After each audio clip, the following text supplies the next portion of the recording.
Hello everyone. This question appears in class 6 NCERT chapter of fractions. This is 7th question of its exercise 7.1. So the question says that Kanchan dyes dresses. She had to dye 30 dresses.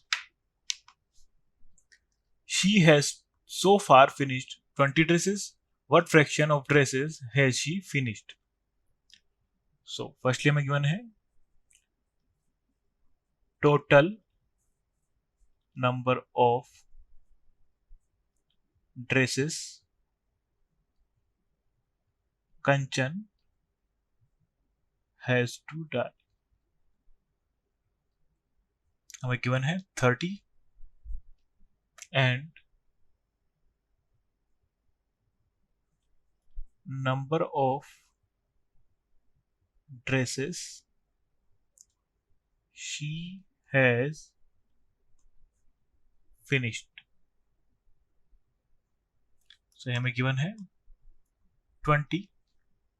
So required fraction is equal to. So what fraction of dresses has she finished? So उसे finish करनी है. What fraction of dresses she has finished? So total dresses 30 and finished dresses is 20.